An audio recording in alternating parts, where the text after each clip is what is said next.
아담과 하와가 선악과를 먹고 난 이후에 그들이 자신들의 벗은 것을 알고 부끄러워서 무화과 잎으로 치마를 만들어서 자신들의 부끄러움을 가렸어요. 그때 그날 바람이 불 때 8절에 보면 동산에 거니시는 여호와 하나님의 소리를 듣고, 하나님이 뭐 실제로 걸어 다니셨다는 게 아니라 하나님이 자신들에게 가까이 계시다는 것을 인식을 했다는 뜻이죠. 그래서 하나님의 낯을 피하여, 하나님의 얼굴이 있는 건 아니에요. 하나님을 인식할 수 있는 그런 현장에서 좀 멀리 피하는 그런 행동을 말하는 것이죠. 동산 나무 사이에, 동산 나무 사이에 숨으면은 하나님이 그걸 못 찾아내요. 하나님이 사람도 아니고 무슨 숨바꼭질하는 것도 아니고, 인간의 어리석음이에요. 범죄한 인간의 어리석음. 아니나 다를까 하나님이 아담을 부르십니다. 네가 어디 있느냐? 네가 어디 있느냐 하는 이야기는 지금 아담이 있는 위치를 물어보는 말씀이 아니에요. 너 지금 나로부터 몇 미터 거리에 있느냐? 내 우측에 있느냐? 좌측에 있느냐? 뭐 그걸 물어보는 말씀이 아니고, 네가 어디 있느냐 하는 얘기는 네가 왜 그전에는 하지 않던 그런 부끄러움을 알고, 또 옛날에는 그전에는 항상 나와 함께 그렇게 교제를 하던 네가 이제 와서 이렇게 이상한 짓, 전에 하지 않던 그런 행동, 그런 것을 하게 되었느냐, 그 얘기예요.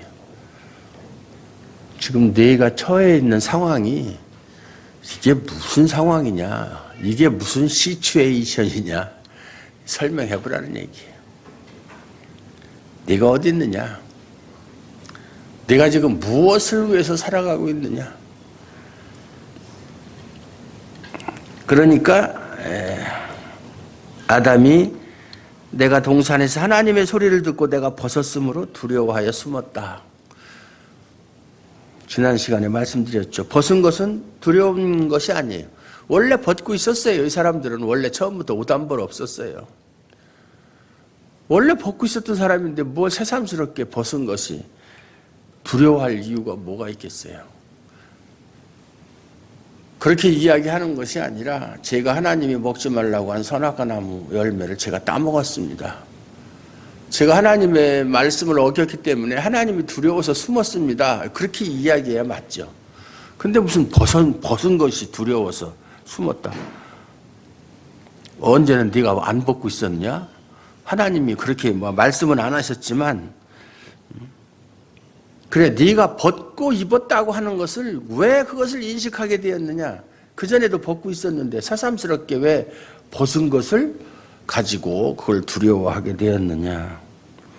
그걸 이제 하나님이 물으시는 거예요. 왜 벗었느냐? 뭐 처음부터 벗었으니까 그렇게 묻지 않으시고, 누가 네가 벗었다고 내게 알려줬느냐? 어떻게 해서 내가 그걸 알았느냐? 이 처음부터 벗고 있었기 때문에 이 사람들은 옷을 입었을 때와 벗었을 때의 차이를 몰라요. 옷을 입어본 적이 없기 때문에. 뭐 입었다가 처음에는 잘 나갈 때는 비싼 옷을 사서 입고 있다가 형편이 안 좋아서 뭐 싸구려 옷을 입었다든지 뭐 그러면 좀 부끄러움을 느낄 수도 있고, 그런데 원래부터 옷이라고는 입질 않았기 때문에 그것을 깨달은 것이 그것이 잘못이라는 거예요. 왜 입고 벗고 하는 문제가 그렇게 중요한 문제고 그것이 두려움의 대상이 되어야 하는가, 그게 문제예요. 그래서 선악과를 먹기 전에 인간은 무엇이 옳고 그름을 따질 필요도 없고 따질 이유도 없어요. 그 따져서 뭐 하게요? 그런데 타락한 이후에, 선악과를 따먹은 이후에 인간은 자기가 중심이 돼서 이것은 옳다 그르다 판단하는 존재가 되었다. 결국 그것이 자기 자신도 판단하고 남도 판단하고 또 다른 사람과 비교하고 불행의 시작이에요. 남과 비교하며 산다는 것처럼 괴로운 게 없어요. 제가 항상 하는 얘기지만 나는 나다. 나하고 누구하고 비교하지 말아라. 나는 나다.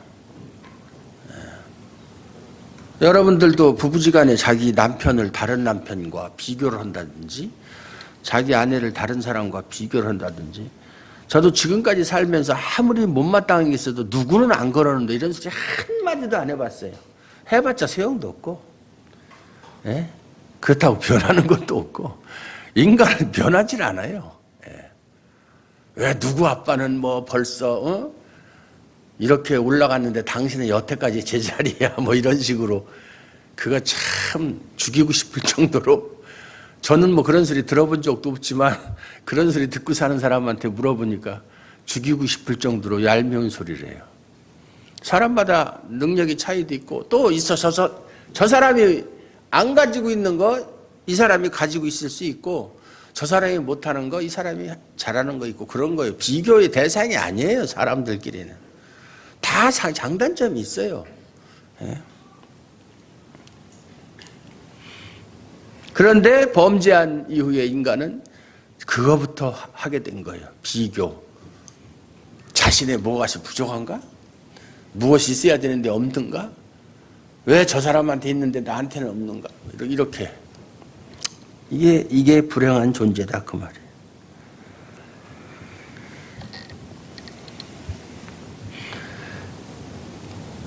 (11절에) 보면 누가 너의 버섯음을 네게 알리는 내가 네게 먹지 말라 명한 그 나무의 열매를 네가 먹었느냐? 왜 먹었느냐? 내가 먹지 말라고 분명히 이야기를 했는데 왜 그걸 먹었느냐? 그러면 제가 참 판단을 잘 못해서 하나님 말씀을 잠시 잊었다든지 아니면 호기심이 생겨서 그랬다든지 뭐 어떤 이유를 대고 제가 먹지 말라고 한 것을 먹었습니다. 죽을 죄를 지었습니다. 하나님 저를 죽여주시옵소서 그래야 되는데 옛날에 신하들 그랬잖아요. 뻑하면 전하 죽여주시옵소서. 그렇다고 해서 그 자리에서 그래 내가 죽여줌하고 죽이는 일은 드라마 같은 거 봐도 별로 없더라고요. 하는 얘기가 의례적으로 죽여 그만큼 자기 죄가 크다는 걸 안다는 얘기겠죠. 죽여주시옵소서. 옛날에는 참 그 충신들이 자기 목숨 결코 잃는 거 두려워하지 않고 직언을 했어요. 왕한테. 눈치 보지 않고. 요즘에는 그런 사람이 없어요. 다 자기의 그 유불리를 따져서 계산된 발언. 이렇게 얘기하면 나중에 나한테 어떤 무엇이 돌아올까 뭐 이런 거. 충신이 없어요. 정치하는 사람들, 국민들은 안중에도 없고 지들 밥그릇 싸움이나 하고 앉았고 말은 국민을 위해서 지들이 국민을 위해서 하는 일이 뭐가 있어. 맨 그런 놈들이 싸움이나 하고 앉았어. 어떻게 하면 내 밥그릇 하나 더 챙기나. 국회 해산시켜버려야 돼. 옛날에 박 대통령처럼. 아주 필요 없는 존재들이요. 남의 핑계를 댑니다. 하나님이 여자를 만들어서 나하고 살게 하지 않았으면 내가 여자가 사탄의 유혹에 넘어가지도 않았을 것이고 또 여자가 그것을 넘어가서 따먹고 나한테 주지도 않았을 테니까 책임은 나한테 있는 게 아니에요. 여자한테 있는 거예요. 지금 이렇게 변명하는 거거든요. 근데 이 말이 여자한테 있다고 해서 자기 아내인 하와에게 뒤집어 씌우는 게 아니라 누구를 원망하는 거예요, 지금? 하나님 원망하는 거예요. 왜 내가 언제 여자 만들어 달라고 했어요? 필요 없다고요. 혼자 사는 게 얼마나 편한데.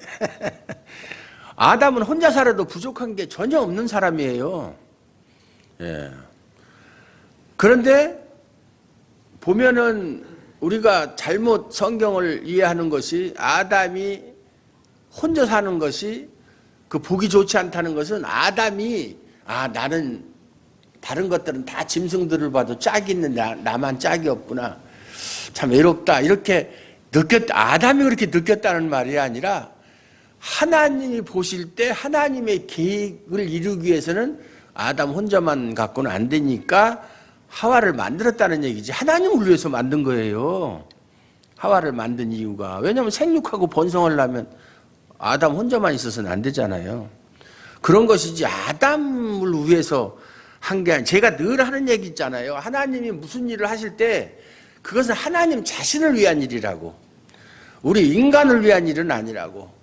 하나님이 우리를 복된 존재로 만들고 귀한 존재로 만들고 설령 이 세상에서 살아가는 동안 우리에게 많은 은혜를 베푸시고 복을 주시는 것도 결국 하나님 자신을 위해서 그렇게 하는 거예요. 하나님 자신을 위해서. 하나님이 나를 사랑하니까 하나님이 나에게 많은 복을 주셨다. 그래서 이렇게 모든 것이 일치월장 날로 달로 잘 돼가는구나. 착각이에요. 착각. 우리 인간은 어느 인간을 막론하고 하나님 앞에 복받을 만한 자격을 갖춘 인간은 단 한 사람도 없어요. 그거는 부흥사들이나 신학을 모르는 목사들이 떠드는 헛소리에 지나지 않아요. 하나님은 우리를 얼마나 사랑하는지 모른다.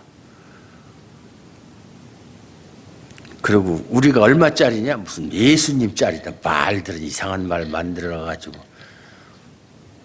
그런 말이 어디 있어요? 문법적으로도 맞지 않고 논리적으로도 맞지 않는 소리. 에? 하나님이 요즘에 또 이상한 소리들 많이 해요. 신학적으로. 예수님께서 이 땅에 오셔서 모든 율법에 순종을 했기 때문에 그 순종한 의의가 우리의 의의가 되어서, 다시 말해서 율법의 요구를 예수님이 다 이루셨기 때문에 그 의의가 우리의 의의가 되어서 우리가 구원을 얻는다. 말도 안 되는 소리예요. 그럴듯한 얘기지만 그것을 예수님의 능동적 순종이다 그러는데, 성경에 능동적 순종이니 수동적 순종이니 하는 말 자체가 없어요. 말이 안 되는 거예요. 예수님이 그러면 33년 동안 이 세상에 살면서 율법 하나하나 조문을 다 따져가지고 그걸 다 지켰어요? 그렇지 않았어요. 예. 율법의 요구를 이루었다는 것은 율법의 조문을 613가지의 율법의 조문을 하나하나 따져서 그 법 조항대로 그 내면에 숨겨져 있는 그런 모든 의미까지도 다 확대 해석해서 그것을 순종했다는 뜻이 아니라, 율법의 요구가 뭐예요? 인간이 죄를 지면 반드시 죽는다는 거잖아요. 그게 율법의 뜻이에요. 그래서 이 세상 모든 사람은 다 율법 하에서는 다 죄인이고 죽을 수밖에 없는데, 그 죽을 수밖에 없는 사람들을 대신해서 예수님이 죽으심으로 율법의 요구를 만족시켰다. 그 뜻이에요. 신학자들이 무식해가지고 말이죠. 이상한 소리들을 하고 그래. 요즘에 이상해. 세상이 어떻게 돌아가는 건지. 다 그런 사람들을 보면 신학교에서 수십 년 동안 신학 교수 노릇 하는 사람이 그따위 소리들 해요. 제가 늘 하는 얘기지만 신학이나 성경을 이해하고 해석하는 것은 은사예요. 은사. 그건 학문적으로 접근하면 절대로 안 되는 거예요. 첫째, 성경을 몰라요. 성경을 모르니까 자꾸 인간적인 소리만 하는 거예요. 우리가 구원을 얻는 것은 예수 그리스도의 십자가의 공로로 구원을 얻는 것이지, 무슨 율법을 성경에 분명히 이야기해서 율법에 의로는 구원 얻을 육체가 없다고 그랬어요. 우리가 율법을 다 지킬 수도 없지만 설령 지킨다고 해도 지킬 수 없으니까 지킨다고 해도 하는 말 자체가 또 논리가 성립이 안 되는 거죠. 구원하고 상관없는 게 율법이에요. 율법은 요구하는 것이 죄인은 반드시 죽어야 된다. 죄값을 치러야 된다. 그거예요. 예수님이 치렀잖아요. 예수님이 대신 치른 그 의의가 우리의 것이 되었기 때문에 구원을 얻는 것이다. 그 말이에요. 무슨 말인지 아시겠죠? 네.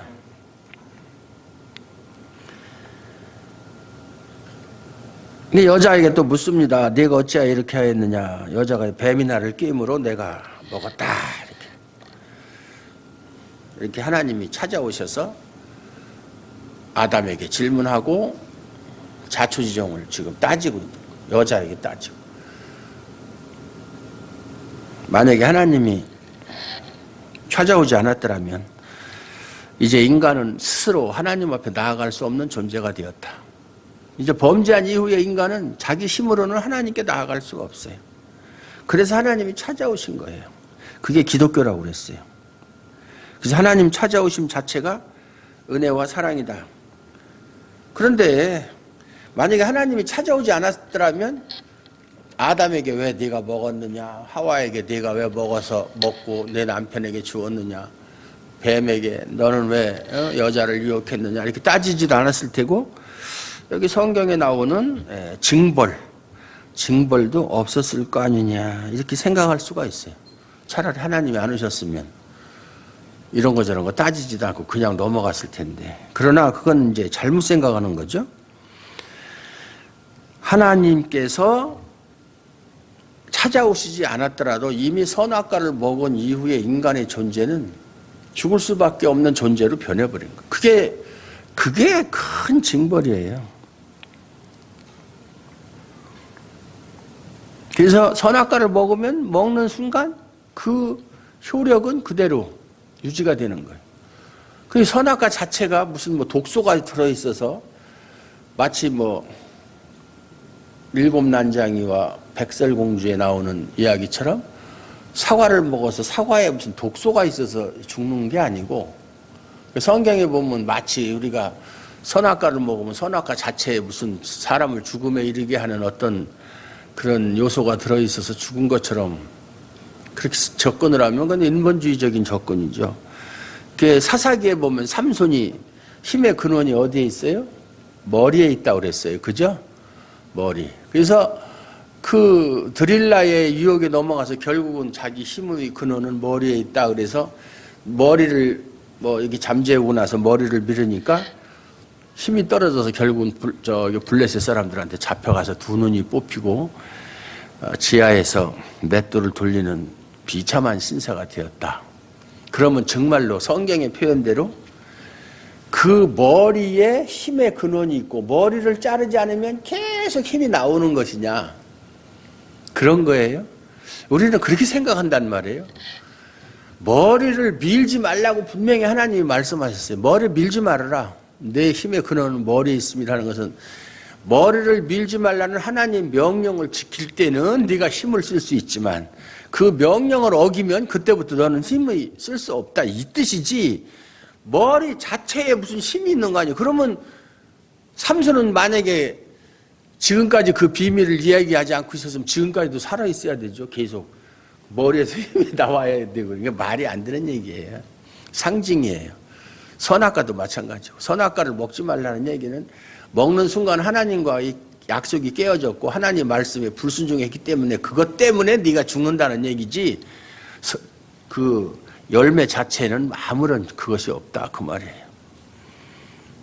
그런데도 성경은 우리에게 이해를 돕기 위해서 이렇게 마치 그런 것처럼 하는데, 그래서 행간을 읽을 줄 알아야 된다고 제가 항상 하는 얘기예요. 그 얘기. 성경을 읽을 때 행간을 읽을 줄 알아라.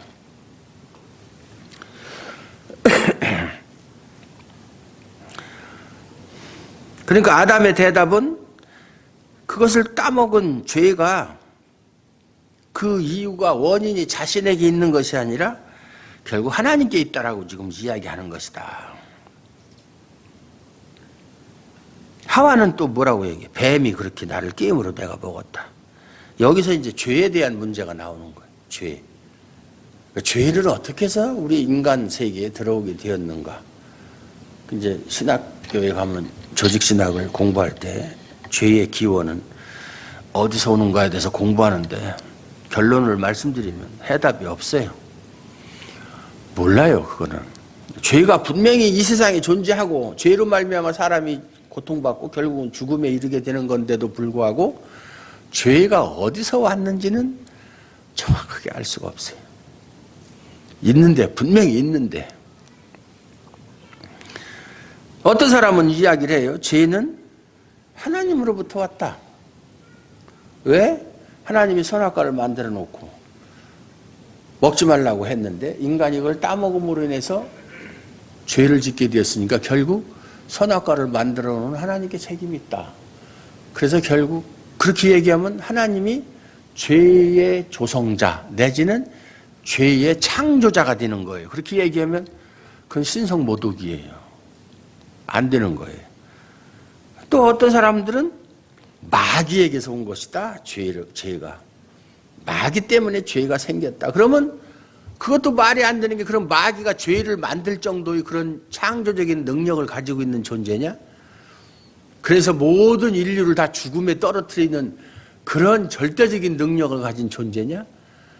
그 마귀를 아주 추앙하는 높은, 미국 같은 데서 사탄교도 있는데 그런 위치에까지 마귀를 올려놓으니까 그것도 잘못된 거예요, 이론적으로. 그럼 뭐냐? 죄는 세상에 분명히 있다. 그러나 그 기원은 알지 못한다. 그게 답이에요. 우리가 성경에 대해서 알 수 있는 부분이 상당히 제한적이에요. 그저 구원에 필요한 것은 성경을 통해서 얼마든지 우리가 알 수 있는데, 세부적인 것, 다 디테일한 것까지 하나하나 다 우리가 알 수 있느냐? 절대 불가능해요. 알 수 없어요. 성경을 연구하고 공부를 하면 할수록 모르는 게 많아지지 아는 게 많아지질 않아요. 모르는 게 더 많아져요. 마치 천문학자들이 우주에 떠있는 별의 숫자를 계산하면 제일 처음에 눈에 보이는 거, 망원경이 발명이 되면서부터 눈에 보이지 않던 것들이, 그러니까 더 많은 별들이 눈에 보이는 거예요. 망원경의 그 성능이 좋아지면 좋아질수록 더 많은 별들이 보이는 거예요. 마찬가지예요. 사람도 지식이 많으면 많을수록 모르는 게 더 많아지는 거예요.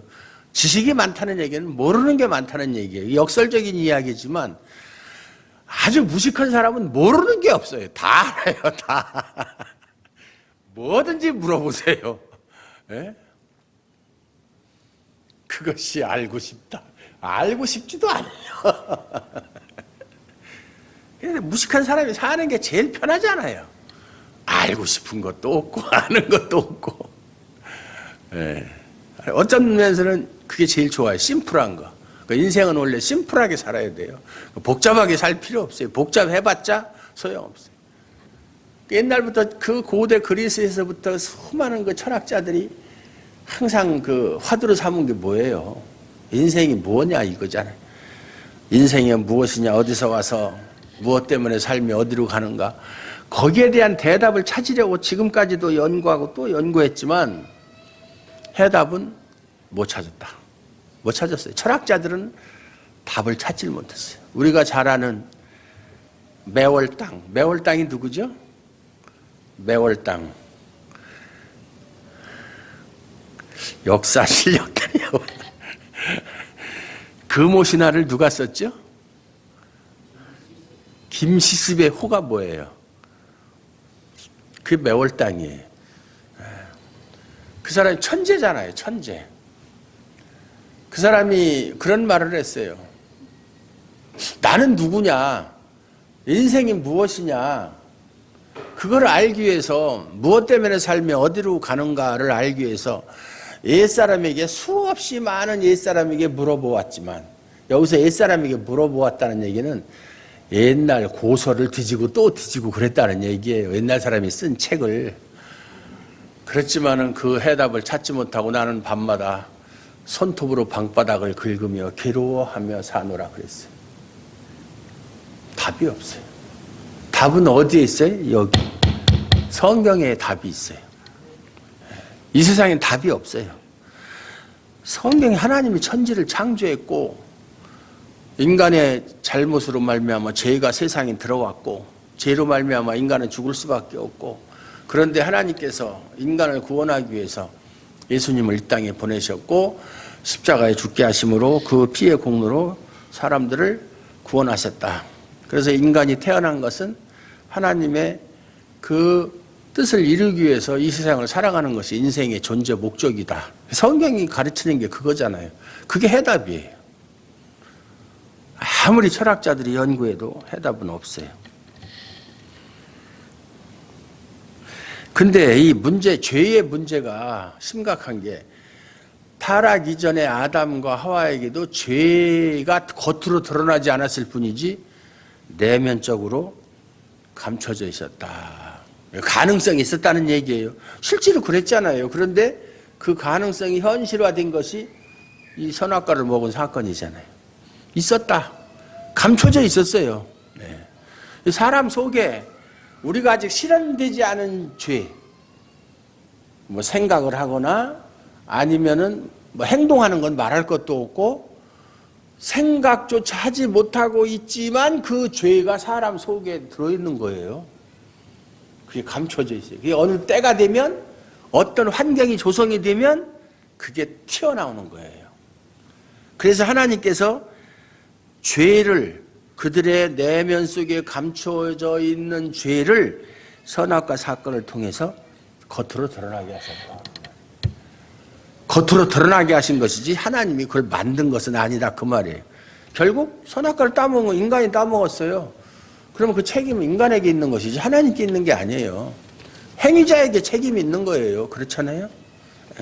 자기가 먹어놓고 하나님께 책임을 돌리려고 하면 안 되죠. 선악과를 먹어도 되고 안 먹어도 되는 거, 그 선택은 인간이 할 수 있어요. 그런 자유의지를 주셨어요. 그런데 먹는 쪽으로 선택을 했어요. 그러면 결과는 인간이 책임을 져야 되죠. 지가 먹었으니까. 하나님이 먹으라고 한 것도 아니, 먹지 말라고 했는데도 불구하고 먹었기 때문에. 그런데도 본문에서와 같이 여러 가지 이유를 들어서 하나님이 여자를 만들어서 나하고 살게 해서 그 여자가 주워서 먹었다. 뱀이 유혹해서 먹었다. 이렇게 변명하는 것은 이미 죄의 속성이 그대로 드러나는 것이다. 죄의 속성이 드러나는 것이다. 그래서 오늘 보면은 그 아담에게도 하와에게도 뱀에게도 이렇게 징벌을 내리는데 이 징벌이 선악과를 먹은 것에 대한 징벌이 아니에요. 선악과를 먹은 것에 대한 징벌은 뭐라고 그랬죠? 죽음이라고 그랬어요. 죽음.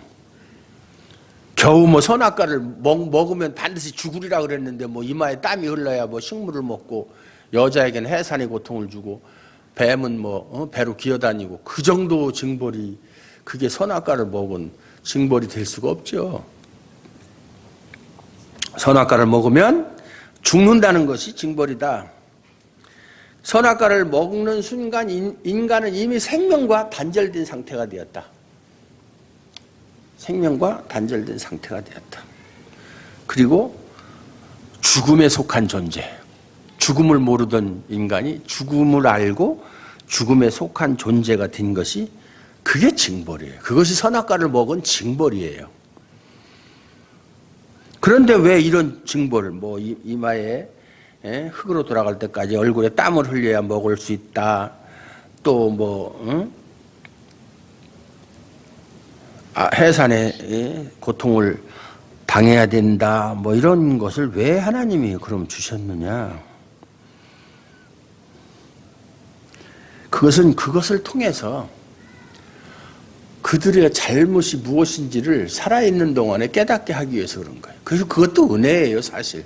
근데 선악과를 먹은 다음에 죽는다고 해놓고 죽을 때까지 아무런 어떤 변화가 없고 그대로 먼저와 같이 똑같은 상태에서 살 수 있다? 그럼 그것도 문제가 되는 거죠. 안 되는 거죠, 그거는. 잘못한 것을 깨달아야 되죠. 깨닫게 하신다는 것 자체가 하나님의 은혜의 표시예요. 표시. 은혜의 표시. 삶의 고통을 주심으로 인해서 우리 삶이 왜 이렇게 고통이 찾아왔는가? 옛날에는 힘 안 들이고도 그저 뿌리기만 하면 30배, 60배, 100배의 결실을 얻었는데 이제는 죽어라고 가꾸고 풀도 뽑아야 되고 그렇게 힘들게 해야 겨우 결실을 할 수 있고 먹을 수가 있는가? 죄에 대한 이것이 죄에 대한 응징은 아니지만은 또 저주도 아니지만은 그것을 통해서 하나님의 말씀을 어긴 대가가 이런 여러 가지 고통으로 다가와서 결국은 죽음에 이르는 존재가 된다는 것을 깨닫게 하기 위해서 그런 것이다. 저주받은 것은 뱀이 저주받았고 땅이 저주받았어요. 아담과 하와는 저주를 안 받았어요. 뱀이 저주를 받고 땅이 저주를 받았어요. 그래서 너는 흙이니 흙으로 돌아갈 것이냐는 건 저주가 아니에요. 그건 아담의 본래의 그 정체성을 깨우쳐주는 말이지 그건 저주가 아니에요. 그래서 흙이니까 너는 흙으로 돌아갈 것이니라 그 말이 저주다 그렇게 얘기하면 안 되는 건 저주가 아니에요. 여기 보면 재미있는 표현이 있어요. 뱀을 갖다가 저주를 하시면서 모든 짐승보다 더욱 저주를 받아 14절에 배로 다니고 실제로 배로 다니잖아요. 살아있는 동안 흙을 먹을지니라. 실제로 뭐 뱀이 흙을 먹고 살지는 않잖아요. 그래서 어떤 사람은 뱀이 흙을 먹는 건 아니지만 흙 속에 있는 뭔가를 잡아먹기 위해서는 흙도 같이 먹어야 되니까 그건 말도 안 되는 소리예요. 그 TV에 보면 뱀, 나 흙 속에서 뭐 잡아먹는 거 한 번도 못 봤거든요. 그 위에 돌아다니는 뭐 쥐를 잡아먹거나 어떤 동물들 잡아먹고 땅 위에서 돌아다니는 거를 잡아먹거나 물뱀 같은 거는 물속에 숨어 있다가 잡아먹거나 좀 뱀 큰 거는 엄청나게 크죠. 뭐 사람도 잡아먹으니까 악어도 잡아먹고 뭐 그러는데. 예. 근데 뭘 흙이야. 그건 뭐냐면은 흙이라고 하는 것은 사실상 티끌이라고 그랬잖아요. 티끌. 가장 낮은 천한 존재. 낮은 존재가 되었다. 그런 뜻이지. 왜냐하면 그 뱀이 앞에 3장 1절에 보면 그런데 뱀은 여호와 하나님이 지으신 들짐승 중에 가장 간교하니라 그랬는데 이 간교라는 말이 나쁜 뜻으로 쓰니까 그렇지 지혜스럽더라 그랬잖아요. 그래서 마태복음에 보면 예수님이 제자들을 파송하면서 너희는 뱀처럼 지혜롭고 비둘기처럼 순결하라고. 뱀이 지혜의 대명사예요. 뱀이 지혜의 대명사라고. 간교하다라는 말이나 지혜스럽다는 말이 같은 말이에요. 근데 뱀한테 사용하니까 간교라는 말로 쓴 것이죠. 원래는 시브리 원어로는 아룸이라는 말인데 지혜스럽다 그런 뜻이에요. 뱀이 그 사냥하는 거 보면 참 탁 물어가지고 심장으로 가는 혈류부터 차단해가지고 죽게 만들고 참 뭐 사람마다 참 저 동물마다 자기 먹고 사는 방식이 다 정해져 있지만 그래서 흙을 먹는다는 표현을 쓴 것이다. 그럼 내가 너로 여자와 원수가 되게 하고 이때부터 이제 여자와 뱀은 원수가 이 뱀이라는 건 사탄을 말하는 것이죠. 실제로 뭐 다니는 뱀. 옛날에는 그래서 막 교회 다니는 사람은 뱀만 보면 다 잡아주겠어요. 사탄이라고. 뱀이 사탄은 아니잖아요.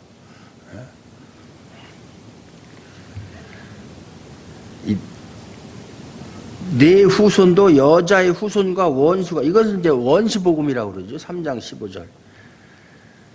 여자의 후손은 네 머리를 상하게 할 것이요 너는 그의 발꿈치를 상하게 할 것이니라 하시고 이때부터 이 세상은 두 종류의 사람이 있어요. 여자의 후손과 뱀의 후손. 두 종류의 사람으로 나눠져 있게 된 거예요. 그래서 서로가 원수가 된 거예요. 여자의 후손이냐 뱀의 후손이냐. 그리고 뱀의 머리를 상하게 할 수 있는 건 여자의 후손밖에 없어요. 여자의 후손. 누구죠? 예수 그리스도를 말하는 것이죠. 여자의 후손. 예.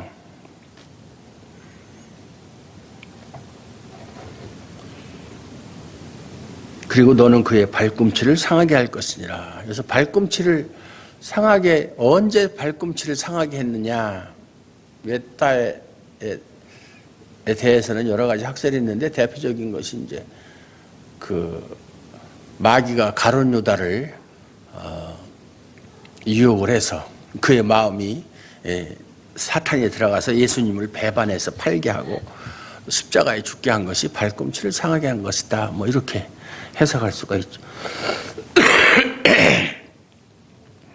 여자에게 이르시되 내가 네게 임신하는 고통을 크게 더하리니. 임신할 때야 뭐 고통이 있어요. 뭐 입덧할 때는 고통이 있는 사람이 있지만 네가 수고하고 자식은 해산의 고통이죠. 해산의 고통. 거기 뭐 임신해가지고 낳을 때까지 10달 동안 그거 입덧부터 시작해서 뭐 행동도 부자연스럽고 뭐 여러 가지 불편한 게 한두 가지가 아니죠. 네가 수고하고 자식을 낳을 거. 요새는 또 무통분만도 있어가지고 그렇게 옛날처럼 그렇게. 옛날에는 애 낳다 죽는 사람 많았어요. 자연분만이니까 무슨 뭐 의사가 있는 것도 아니고. 동네에서 제일 경험 많은 할머니가 산파 역할하고 그러다 잘못해서 죽는 수도 있고 뭐 애구 산모고 같이 죽는 경우도 많이 있었죠. 그때 죽지 않고 지금까지 살아온 것도 하나님의 은혜.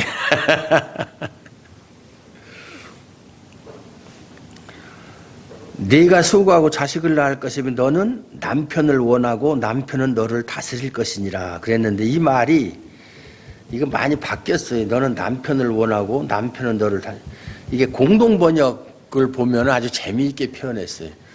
너는 남편을 지고 흔들고 싶지만 결국 남편한테 다스림을 받을 것이니라 그렇게 되어 있어요. 여자는 항상 남편을 지고 흔들려고 하는 게 있어요. 그러나 결국 남편한테 다스림 받게 되어 있다 이 말이에요. 이길 수가 없어요. 자신의 본분을 알라 이 말이에요. 그리고 분명히 바울도 인간이 범죄하게 된 것이 시초가 하와로부터 시작된 거라고 그랬잖아요. 하와가 유혹을 받고 그걸 따먹고 자기 남편한테도 주고 그러니까 여자 때문에 세상에 들어왔지만 하나님은 아담이 인류의 대표자이기 때문에 아담에게 책임을 물으시는 거예요.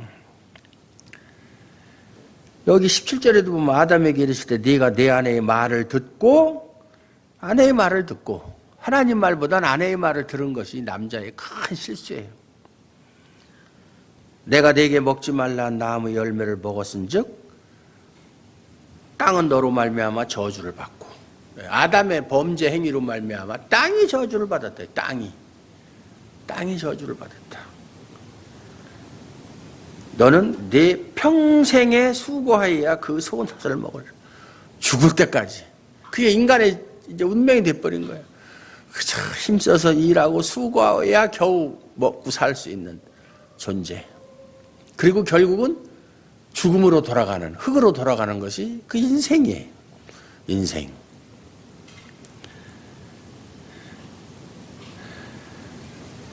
그것이 원래부터 그렇게 된 것이 아니라 범죄한 이후에 그렇게 된 것이다. 땅이 네게 가시덤불과 엉겅퀴를 낼 것이다. 저주받은 땅이 인간에게 주는 것은 가시덤불과 이건 뭐 장애물이나 마찬가지죠. 사람이 생활하는데 불편함을 주는 엉겅퀴. 엉겅퀴가 옛날에는 제가 어렸을 때 산에 가면 맨 걸리는 게 엉겅퀴고 왜 이 엉겅퀴가 무덤 같은데 그렇게 많이 나는지 엉겅퀴.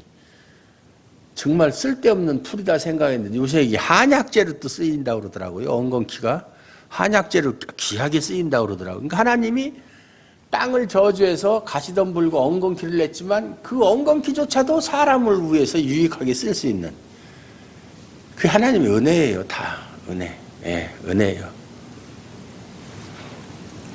여러분 엉겅퀴 어떻게 생겼는지 아세요? 네. 농사지어서 아는 거예요? 원래부터 알아요?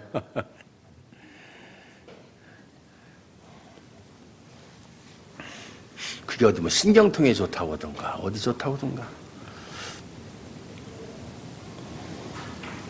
네가 흙으로 돌아갈 때까지 죽을 때까지 그리고 먹을 수 있는 것은 밭의 채소. 저기가 아니라 육식이 아니라 채소. 육식은 노아 홍수 이후부터 육식을 했어요.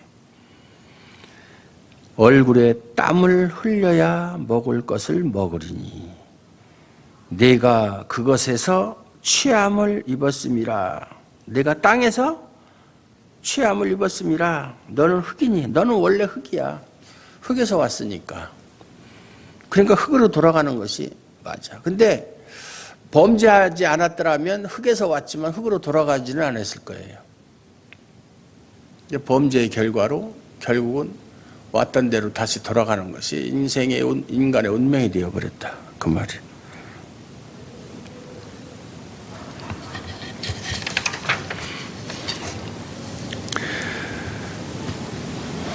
그래서 그때부터 세상은 인간의 범죄 이후로 세상은 선과 악의 구조로 흘러가게 되어 있었다. 지금까지도 그렇게. 그러나 결국 선이 악을 이기고 하나님의 선하심으로 다스려지는 나라, 하나님 나라죠. 하나님의 선하심으로 다스려지는 나라를 세우시고자 하는 것이 창세 전에 하나님의 뜻이에요. 창세 전. 하나님이 뭐 인간이 타락할 걸 몰랐겠어요? 그래서 원래 이 세상은 이제 그래서 아까 얘기했지만 뱀의 후손과 여자의 후손으로 나누어져서 선과 악의 구조로 흘러가게 되어 있고, 그런 가운데 하나님의 선하심으로 다스리는 새로운 나라, 하나님 나라를 세우고자 하시는 것이 하나님의 계획이었었다, 그 말이에요. 이것이 3장 15절에 나오는 말이에요. 그래서 세상이 앞으로 어떤 구조로 흘러가게 될 것인가. 그래서 뱀의 머리를 칠 자는 예수님. 예수님이 아니면 누구도 뱀의 머리를 칠 수 있는 그런 권세에 있는 자가 없어요. 뱀의 세력을 망가뜨릴 수 있는 존재는 예수님밖에 없어요. 여자의 후손인 예수 그리스도밖에 없어요. 그렇기 때문에 우리가 뱀의 세력에서 벗어나기 위해서는 예수님을 기다리고 예수님을 바라는 수밖에 없어요. 우리 힘으로는 안 되는 거니까. 그때부터 인간은 여자의 후손을 기다리고 소망해야 하는 입장에 있게 된 것이다. 그것이 3장 15절에서 말하는 내용이에요. 우리가 현실을 살아가면서 매일매일 사는 것이 힘들고 고통스럽고, 요즘에 가면 갈수록 더하잖아요. 뭐 옛날에는 황사, 그런데 요새는 또 미세먼지, 그리고 힘들게 살다가 결국은 흙으로 돌아가는 것. 이러한 하나님의 징벌에서 인생이 무엇인가를 다시 한번 생각할 수 있는 그런 시간을 가져야 돼요. 인생이 무엇인가? 왜 우리는 이렇게 살아야 되는가? 그래서 수고하고 힘들게 살아가는 것이, 살다가 결국은 흙으로 돌아가는 것이 인생이기 때문에 범죄한 이후에 인간은 행복한 인생이 되기를 꿈꾸는 것 자체가 환상이에요. 불가능하다 이 말이에요. 무엇이 행복하냐? 요즘에 보면은 그 목사님들이 하는 그 집회 중에서 행복하게 사는 법, 행복하게 사는 법, 은혜 받는 비결, 은혜 받는 비결이 어디 있어? 은혜는 하나님이 주시는 것이지, 하나님이 주시면 받고 안 주면 못 받는 거지. 인간이 행복하려면 어떻게 해야 되죠? 돈이 많이 있어야 행복합니까? 아니면 출세를 해야 행복합니까? 아니면은 아주 정말 자기가 가장 사랑하는 사람과 결혼하는 것이 행복합니까? 제 친구들 중에요, 진짜 이쁜 여자들하고 사는 사람들이 여러 명 있는데 물어보면 하나도 행복하지 않대요. 결혼하고 처음에 몇 달 동안은 괜찮았는데 지나고 나니까 그때부터는 재미없더래. 그게 인간의 인생이에요. 그러니까 자꾸 바람 피우고 그러는 거죠. 다른 여자는 좀 낫지 않을까? 다른 여자는 낫지 않지 이러는데 결론은 똑같아요. 똑같아요. 다 사람은 사람이 진정으로 행복하려면은 흙으로 돌아갈 우리의 소망을, 그것을 이루어줄 수 있는 뱀의 머리를 칠 여자의 후손을 기다리고 영접하는 일밖에 없어요. 그것이 해결책이에요. 그래서 하나님이 징벌을 하신 이유가 고통 가운데서 하나님이 약속하신 생명의 뜻을 두고 살게 하시기 위해서 징벌을 하신 것이다, 그 말이에요. 죄만 생각하면, 죄를 짓고 인간은 힘들게 살다가 흙으로 돌아가는 것이 인생이다 생각하면 진짜 절망적이에요. 소망이 없어요. 그렇지만 하나님은 여자의 후손이라는 소망을 주셨어요. 여자의 후손. 그게 하나의 약속이에요. 3장 15절에서 말하는 약속. 죽은 자인 죄로 말미암아, 허물과 죄로 말미암아 죽은 자인 우리를 살리시고 죄를 이기는 승리의 길로 가게 하실 분으로 여자의 후손인 예수님이 오셨다. 우리에게 보내주셨다. 하나님께서. 그러므로 우리가 눈을 떠야 하는 것은 저주받은 이 땅, 이 세상 또는 이 세상에 속한 것이 아니라 하늘의 세계, 우리가 영원히 거할 그곳 하늘나라에 소망을 두고 살아야 된다 그 말이에요. 이 세상에는 소망이 없어요. 아무리 정치를 잘하고 경제가 살아나고 우리나라가 세계 1등 국가가 되고 뭐 해도 그러면 행복해질 것 같아요? 그래도 자살률은 아마 줄지 않을 거예요. 옛날에 제가 초등학교, 중학교 요때 다닐 때만 해도 신문을 보게 되면, 그때는 초등학교 다닐 때도 신문을 봤어요. 그때 한자가 많이 있어가지고 모르는 한자는 어른들한테 물어보고 선생님한테 물어보고 신문을 봤었어요. 이렇게 보면은 그때 제가 읽은 기사 중에서 그 미국 같은 나라 얘기를 많이 해요. 선생님도 미국에는 말이야, 하도 우리나라 이 세계에서 제일 잘 사는 나라라서 사람 5명당 자가용이 한 대씩 있다. 그러면 그때는 자가용이라는 건 뭐 거의 뭐 부산 시내에 자가용 몇 대 없었거든요. 뭐 찝차 같은 거, 뭐 미군 부대에서 불화 받은 거 그런 거라든가 국산차는 없었고, 그러다 나중에 뭐 새마을 자동차인가 뭐 이런 거, 세안 자동차인가 뭐 이런 거 나왔어. 근데 5명 중에 5명당 1명이라니까 그게 꿈 같은 얘기잖아요, 우리한테는. 지금 우리나라 현실이 5명이 뭐예요? 지금은 뭐 한 집에 차 몇 대씩 그렇기도 한데. 격세지감이죠. 그런데 자살하는 사람이 많다는, 자살하는 사람. 우리가 이해가 안 가잖아요. 왜 우리는 하루 멀어서 하루 먹는 것도 힘든 이 시대에 살고 있으면서도 자살하는 사람이라는 게 그땐 자살이라는 게 없었어요. 뭐 없진 않았겠지만 아주 드물었죠. 근데 왜 그들은 5명당 1명씩 한 대씩 차도 있고 그렇게 잘 사는 나라 사람들이 왜 자살을 할까? 이해가 안 되는 거죠. 옛날 그 드라마 같은 데 보면 자살 얘기 나오면 먹고 살기 힘든 사람은 자살이라는 단어를 생각할 시간도 없다. 그 말이 맞는 얘기예요. 아무리 환경이 좋아져도 인생의 근원적인 행복은 이 세상에서는 찾을 수가 없어요. 없어요. 하늘나라에만 그 해답이 있어요. 여자의 후손에게만 해답이 있어요. 그런데도 불구하고 자꾸 저주받은 땅과 그 땅에 속한 것에 마음을 두고 살아가는 것은 그건 복된 자가 취할 행동이 아니에요. 그래서 우리 성도들은 힘들게 살아가는 현실 속에서도 하나님의 은총을 볼 수 있어야 돼요. 세상이 전부가 아님을 알고 위의 것을 찾고 소망하는 그가 하나님의 은혜와 사랑에 눈이 열린 복된 자다. 하나님의 약속으로 이 땅에 오신 여자의 후손 예수 그리스도로 말미암아 이루어지는 현실, 그것이 참된 현실이고 그것을 바라볼 수 있는 그러한 복된 성도가 되시기를 주님의 이름으로 축원합니다.